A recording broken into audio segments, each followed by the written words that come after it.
Welcome, my dear students, class 10th biology. How do organism reproduce? Asexual reproduction हमने first part में पढ़ा था. आज हम पढ़ेंगे सेक्सुअल रिप्रोडक्शन और उसमें भी आज हम प्लांट्स के सेक्सुअल रिप्रोडक्शन को डिस्कस करेंगे. ह्यूमन के सेक्सुअल रिप्रोडक्शन को हम नेक्स्ट लेक्चर में डिस्कस करेंगे. तो स्टार्ट करते हैं.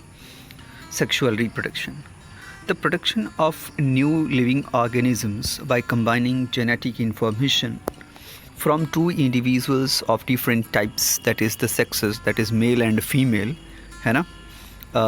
ये 10th तक तो सही है, लेकिन इसके बाद हम पढ़ते हैं कि डिफरेंट सेक्सेस के बजाय डिफरेंट स्ट्रेन भी हो सकता है ना, प्लस और माइनस भी बोलते हैं. तो बहुत सारी कॉम्प्लेक्सिटीज़ आएंगी, बट सिंपल डेफिनेशन यही है कि different sexes in most of the higher organism, one sex, that is male, produces a small motile gamete which travels to fuse with the larger stationary gamete which is produced by the female. और अगर human के respect में करें तो spermatozoa छोटा होता है, motile होता है, लेकिन एग या ओवम बड़ा होती है और स्टेशनरी यानी एक जगह रहता है. अब क्वेश्चन ये है कि सेक्सुअल रिप्रोडक्शन इतना इम्पॉर्टेंट क्यों है ना. Why the sexual mode of reproduction is so important. Answer भी बिल्कुल क्लियर है. Since sexual mode of reproduction provides variations which are raw material for organic evolution, है ना. ये स्टेटमेंट क्या बोलते हैं, एवोल्यूशन में बहुत ज़्यादा यूज़ किया जाता है और डार्विन का ये कथन बार बार यूज़ किया जाता है. Okay, so answer is that since sexual mode of reproduction provides variation which are raw material for organic evolution, therefore this is necessary. Every individual organism cannot be protected by variations, but in a population variation are useful for ensuring the survival of the species, that is survival of the fittest. ये तो आप लोगों ने सुना ही है. It would therefore make sense if organism came up with reproductive modes that allow more and more variation to be generated. So that's why the sexual mode of reproduction is very very important. Now we are moving to the sexual reproduction in flowering plants. इसके लिए आप यहाँ पे YouTube link दिया है already, इसका complete description है, उसको भी देख सकते हैं. और फ़िलहाल इस वीडियो से आपको क्लास 10th की तो सारे कंटेंट मिल जाने हैं और ये नोट्स भी आपको साथ में मिल जा रहा है. तो इतना आपके 10th के लिए बहुत ही सफिशिएंट है. बहुत अच्छे मार्क्स लाने के लिए 95 एंड प्लस के लिए ये बहुत सफिशिएंट नोट्स है. सो sexual mode of reproduction in flowering plants. The reproductive part of angiosperms, that is flowering plants, are located in the flower. A complete flower have sepal, petal, stamen and pistil, that is carpel. Stamen and carpel यानी जो pistil है, these are the reproductive parts of the flower which contain germ cells, और इनको हम essential organ बोलते हैं, यानी इनके बिना रिप्रोडक्शन पॉसिबल नहीं है. जबकि जो सेपल और पेटल होते हैं ना, वो नॉन एसेंशियल पार्ट हैं, तो रिप्रोडक्शन में उनका कोई बहुत बड़ा रोल नहीं होता है, बट एक फैक्टर की तरह होते हैं. वो रहे या ना रहे कोई ख़ास फ़र्क नहीं पड़ना है, बट हेल्पिंग हैंड है एक तरह से. Okay, sepal provide protection to the bud, whereas petal are colorful part mainly attract the pollinators. pollinators मतलब जैसे इंसेक्ट हो गए, छोटे बर्ड्स हो गए, या और भी पॉलिनेटिंग एजेंट्स होते हैं. अच्छा, पॉलिनेटिंग एजेंट्स यानी जो पॉलिनेशन करने वाले एजेंट हैं वो बायोलॉजिकल भी हो सकते हैं, यानी लिविंग ऑर्गेनिज्म भी हो सकते हैं, और एबायोटिक भी हो सकते हैं, यानी नॉन लिविंग टाइप के भी हो सकते हैं. जैसे एयर सबसे अच्छा पॉलिनेटिंग एजेंट है अगर रेस्पेक्ट में बात करें तो, है ना. विंड पॉलिनेशन अभी आगे पढ़ते हैं हम लोग. Okay, so sepal and petal are non-essential part of the flower, whereas stamen and pistil are compulsory or essential part of the flower. Here you can see a complete flower, a typical complete flower in figure 3.6, है ना. सबसे नीचे stem, उसके ऊपर एक swollen part है receptacle, उसके ऊपर रेड कलर में ओव्यूल्स, वो पूरा बल्ज पार्ट ओवरी कहलाता है। देन उसके ऊपर स्टाइल, टॉप पे स्टिग्मा, इनको मिला के हम कार्पेल बोलते हैं। स्टिग्मा पे बहुत सारे पॉलन ग्रेन्स हैं। मेल रिप्रोडक्टिव पार्ट की बात करें तो उसको स्टेमन बोलते हैं। एंथर और फिलामेंट आपको यहाँ पे दिख रहा होगा। देन सेपल एंड पेटल, ये एक वाइट डायग्राम है, ब्लैक एंड वाइट है, मैंने बनाया है, ड्रॉ किया है। इसको कलरफुल आप बना सकते हैं खुद से भी। द फ्लावर में be unisexual, that is male अलग और फीमेल अलग, सेपरेट है ना। और वो बाइसेक्सुअल भी हो सकती है, यानी एक ही फ्लावर में मेल और फीमेल दोनों हो, जैसा कि इस वाले टिपिकल फ्लावर में आपने देखा। जब दोनों एक साथ होते हैं उसको बोलते हैं कंप्लीट फ्लावर, और जब अलग अलग होते हैं तो उसको बोलते हैं इनकम्प्लीट फ्लावर। कंप्लीट फ्लावर को टैक्सोनॉमी में, बॉटनी में हर्माफ्रोडाइट टर्म भी यूज़ किया जाता है उसके लिए, है ना। सो यूनिसेक्सुअल फ्लावर के लिए जो बेस्ट एग्जांपल है वो है papaya, watermelon, when it contain either स्टेमन और कार्पेल, ठीक है। और बाइसेक्सुअल के एग्जांपल हिबिस्कस, मस्टर्ड, इसमें दोनों ही होते हैं। इसमें मतलब कार्पेल्स भी होते हैं और स्टेमन्स भी होते हैं। Stamens are male reproductive part and produces pollen grain that are mostly yellowish in color, है ना। अब ऐसा नहीं कि ये एकदम ब्रह्मांड का सत्य हो गया है, but mostly in yellow colour.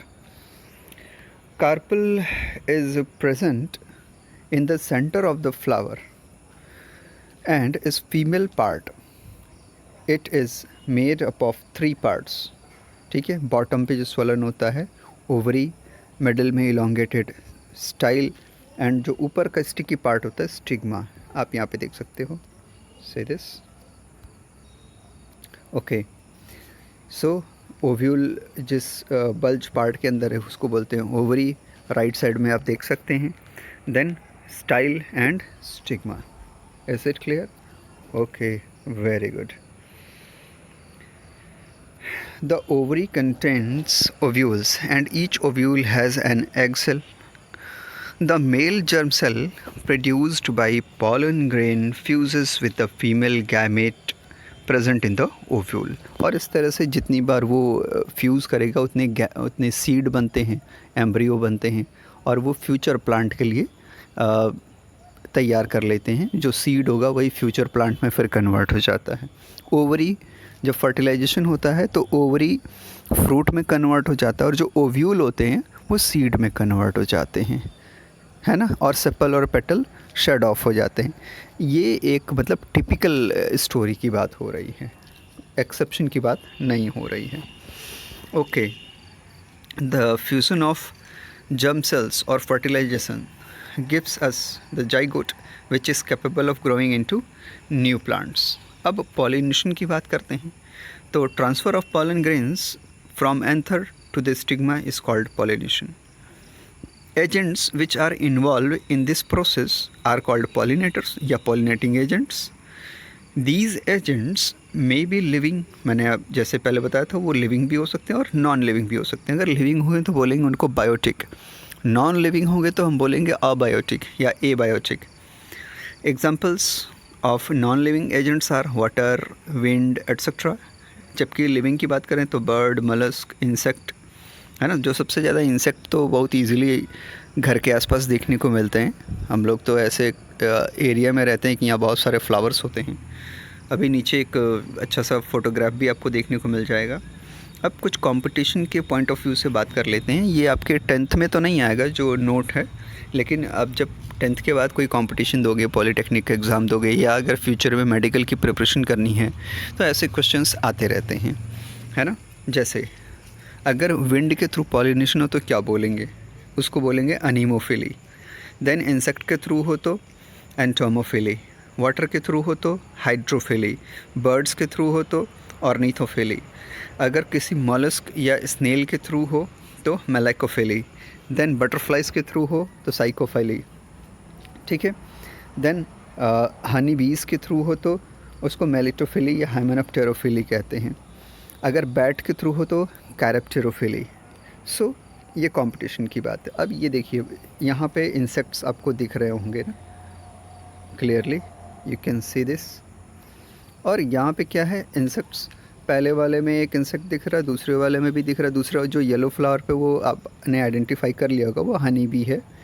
तो आप इसको पॉलिनेशन, इंसेक्ट पॉलिनेशन भी कह सकते हो, या स्पेसिफिकली अभी आपको पीछे मैंने बताया कि अगर हनी बी हो तो उसको क्या बोल सकते हैं, स्पेसिफिक टर्म, और अगर कोई उसके अलावा कोई इंसेक्ट हो तो उसको क्या बोल सकते हैं, है ना। सो दीज आर, अगर कॉमन टर्म में बात करना है तो इसको हम बोलते हैं इंसेक्ट पॉलिनेशन या बायोटिक पॉलिनेशन। तो इस तरह से ये पॉलन ग्रेन्स को ट्रांसफ़र करते हैं। जब ये एक फ्लावर से दूसरे फ्लावर की ओर मूव करते हैं, है ना, तो इनके लेग्स में पॉलन ग्रेन्स चिपक जाते हैं और स्टिग्मा पे ये आसानी से ट्रांसफ़र हो जाते हैं। इसमें इलेक्ट्रिकल ट्रांसफ़र भी होता है, क्योंकि चलते रहने से, इनके चलने से क्या होगा, फ्रिक्शन होगा, फ्रिक्शन की वजह से इलेक्ट्रिक करंट प्रोड्यूस होती है, जिसकी वजह से पॉलन ग्रेन आसानी से इनके लेग्स में चिपक जाते हैं। और स्टिग्मा का सरफेस स्टिकी होता है तो फिर उस पे जाके चिपक जाते हैं। तो इस तरह से ये ट्रांसफ़र की प्रोसेस होती रहती है। अब जो पॉलिनेशन है वो दो तरह से कंसीडर होता है, self pollination and cross pollination. Self pollination occurs when flower from one pollen grain from one flower transfer to the same stigma, मतलब फ्लावर, जो स्टिग्मा है वो सेम फ्लावर का है, वो अलग अलग नहीं होगा, सेम होगा। तो ऐसी कंडीशन में क्या होगा कि इसको सेल्फ पॉलिनेशन बोलेंगे। जैसे एक मान लीजिए गुड़हल का फूल है और उसका पॉलन ग्रेन निकला और उसी के मतलब स्टिग्मा पे जाके चिपक गया किसी भी फ्लावर का, तो उसको बोलेंगे हम सेल्फ पॉलिनेशन। सेल्फ पॉलिनेशन एक बहुत ही अच्छा मीडियम है ट्रू ब्रीड्स को मेंटेन करने के लिए, लेकिन इसके साथ एक प्रॉब्लम भी होती है। वो प्रॉब्लम ये है कि जेनेटिक वेरिएशन इसमें बहुत कम हो जाता है ना, जेनेटिक वेरिएशन की बहुत कमी हो जाती है यहाँ पे, ये तो प्रॉब्लम होती ही है। Okay, self pollination occur when pollen from one flower pollinates the same flower or other flower of the same individual. ठीक है, खैर ये बायोलॉजिकल प्रोसेस हो सकता है, बट फिज़िकली आप सीधे सीधे ये कहिए कि self pollination is the process in which pollen grain reaches to the stigma of the same flower, है ना, सेम फ्लावर। तो ये फिज़िकल तरीके से सेल्फ पॉलिनेशन होगा और यही परफेक्ट इसका एग्जांपल भी होना चाहिए। Self pollination may include autogamy, where pollen grain is transferred to the female part of the same flower, that is geitonogamy, है ना। When pollination is transferred to another flower of the same flower, ये autogamy और गिटोनोगैमी ये बहुत ही थोड़ा सा complex term हो जाएगा। 10th में आपको इसको समझने की ज़रूरत नहीं है, बट लेटर ऑन अगर आप कोई कंपटीशन देते हैं तो आपको ये सब पढ़ना पड़ेगा। 10th में बस आप ये समझ लो कि जब एक फ्लावर, सेम फ्लावर का पॉलन ग्रेन निकले और सेम फ्लावर के स्टिग्मा पे जाके चिपक जाए तो उसको बोलेंगे सेल्फ पॉलिनेशन। जबकि क्रॉस पॉलिनेशन में जब पॉलन ग्रेन किसी फ्लावर से निकले और वो किसी दूसरे फ्लावर के स्टिग्मा पे जाके स्टिक हो जाए, ट्रांसफ़र हो जाए, उसको क्रॉस पॉलिनेशन बोलेंगे। ओके, अब पॉलिनेशन के बाद जब पॉलन ग्रेन सही जगह पहुंच जाएगा, सही फ्लावर पे, तो उसमें पॉलन ट्यूब ग्रो होती है और फर्टिलाइजेशन होना शुरू हो जाता है। So fertilization and development of seed takes place after true pollination, अगर पॉलिनेशन ट्रू तरीके का है, सही तरीके का है तो। After pollen lands on the suitable stigma, it has to reach the female germ cells which are in the ovary, inside the ovary. For this, tube grows out of the pollen grain and travels through the style and reaches to the ovary. After fertilization, वहाँ पहुँचने के बाद जो male gamete होता है ना, pollen grain में male gamete होते हैं, है ना, वो मेल गैमिट क्या करते हैं, फीमेल गैमिट के साथ फ्यूज़ करते हैं। जब एग के साथ मेल गैमिट फ्यूज़ होता है उसको सिनगैमी कहते हैं। फर्टिलाइजेशन, फर्स्ट फर्टिलाइजेशन, दो मेल गैमिट होते हैं, तो पहला वाला फीमेल गैमिट यानी एग के साथ फ्यूज़ होता है और दूसरा वाला एक ओवरी के अंदर एक और सेल होती है जिसको सेकेंडरी न्यूक्लियस कहते हैं, उसके साथ जाके फ्यूज़ हो जाता है। तो उसको हम ट्रिपल फ्यूज़न कहते हैं। 2 बार फर्टिलाइजेशन हो गया, एक बार फीमेल गैमिट के साथ मेल गैमिट का, और जो दूसरा वाला मेल गैमिट है उसका पोलर न्यूक्लियस के साथ फर्टिलाइजेशन हुआ, तो इसको हम डबल फर्टिलाइजेशन बोलते हैं। नोट कर लीजिए इस चीज़ को कि फ्लावरिंग प्लांट्स में जो भी जितने भी फ्लावरिंग प्लांट हैं, इनके सबसे स्पेशल क्वालिटी है कि इनमें डबल फर्टिलाइजेशन की फिनोमेना होती है। इसके अलावा ये किसी भी प्लांट्स में नहीं होता, ना जिम्नोस्पर्म में, ना टेरिडोफाइटा में, ना ब्रायोफाइटा में, किसी में नहीं। सिर्फ और सिर्फ फ्लावरिंग प्लांट्स में ये फिनोमेना होती है। कौन सी फिनोमेना? Double fertilisation. एग्जैक्टली। चलिए अब आगे बढ़ते हैं। The ovule develops tough coat and generally converted into seed. The ovary grows rapidly and ripens to form a fruit. Meanwhile, the petals, sepals, stamens, style, stigma may shrivel and fall off. The seed contains the future plant or embryo, which develops into seedling under the appropriate condition, and this process is known as germination. Exactly. Now see this structure कि कैसे move करता है। आप देख रहे हो सबसे पहले लेफ़्ट साइड में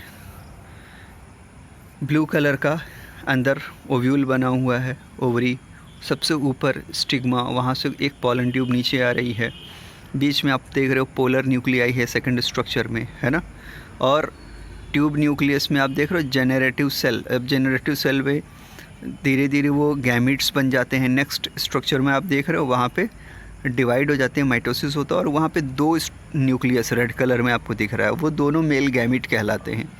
और यहाँ जो एग सेल है जो येलो कलर की बनी हुई थी, एक मेल गैमिट उस एग सेल से जाके जुड़ेगा और दूसरा वाला पोलर न्यूक्लियाई से जाके जुड़ता है। तो लास्ट वाले सेक्शन में आप देख पा रहे हो रेड कलर से बना हुआ है ना एरो कि कैसे फ्यूज़ हो रहे हैं, इसको बोलते हैं डबल फर्टिलाइजेशन। ओके, अब यहाँ पे एक लाइफ साइकिल छोटी सी ड्रॉ की है ताकि आपको इजीली समझ में आ जाए। स्टार्ट होता है मैच्योर फ्लावर से, ये साइकिल स्टार्ट होगा मैच्योर फ्लावर से जो टॉप पे है। उसमें जब फ्लावर मैच्योर होता है तो उसमें अगर कंप्लीट फ्लावर है तो उसमें ओवरी और एंथर दोनों ही होते हैं, है ना। तो एंथर से पॉलन ग्रेन बनते हैं और ओवरी जब मैच्योर होती है तो उसमें स्टिग्मा, स्टाइल और ओवरी के अंदर ओव्यूल के अंदर जो अभी आपने ऊपर स्ट्रक्चर देखा कि एग यानी फीमेल गैमिट, ठीक है, ओवम जिसको बोलते हैं, और पोलर न्यूक्लियाई। इसके अलावा कुछ और भी सेल्स होते हैं जैसे सिनर्जिड्स और एंटीपोडल्स। देन मेल गैमिट जब सही जगह पहुंचता है on reaching the compatible stigma, तो पॉलन ट्यूब के थ्रू 2 मेल गैमिट माइटोसिस होती है ना, आपने देखा अभी ऊपर, दोनों मेल गैमिट बारी बारी फ्यूज़ होते हैं। एक फ्यूज़ होता है एग के साथ जिसको सिनगैमी कहते हैं, ठीक है, और दूसरा मेल गैमिट फ्यूज़ होता है सेकेंडरी न्यूक्लियस के साथ जिसको कि पोलर न्यूक्लियाई भी बोलते हैं, और उसको ट्रिपल फ्यूज़न बोलते हैं। अब ये 2 बार फ्यूज़ हुआ ना, इसलिए डबल फर्टिलाइजेशन बोलते हैं। तो जब एग के साथ मेल गैमिट फ्यूज़ होता है तो बन जाता है एम्ब्रियो, और फिर उसी से फर्दर क्या बोलते हैं आगे प्लांट की डेवलपमेंट होती है। और जो सेकेंडरी न्यूक्लियस के साथ मेल गैमिट फ्यूज़ हुआ था वो कन्वर्ट हो जाता है एंडोस्पर्म में। एंडोस्पर्म वो टिश्यू बनाती है, मतलब वो टिश्यू है जो कि एम्ब्रियो जो डेवलप हो रहा है उसको न्यूट्रिशन प्रोवाइड करेगा। तो नेचर ने सब कुछ पहले से फिक्स कर दिया कि अगर एम्ब्रियो बनेगा तो वो डेवलप करेगा तो उसको न्यूट्रिशन चाहिए, तो एंडोस्पर्म भी साथ में बन गया, ठीक है। देन एम्ब्रियो कहाँ पे रहेगा? सीड के अंदर। सीड जर्मिनेट करेगा, फिर ट्री में कन्वर्ट होगा, मतलब प्लांट, ट्री, एंड फाइनली फिर से वो फ्लावर में कन्वर्ट होगा। फ्लावर फिर मैच्योर होगा, फिर यही प्रोसेस होगी। तो इस तरह से ये लाइफ साइकिल चलती ही रहती है। सो ये हो गया sexual reproduction in flowering plants. आपको कहीं भी कोई भी दिक्कत हो आप फ्रिक्वेंटली मुझसे पूछ सकते हैं, मैं ज़रूर आंसर करूँगा। Thank you very much.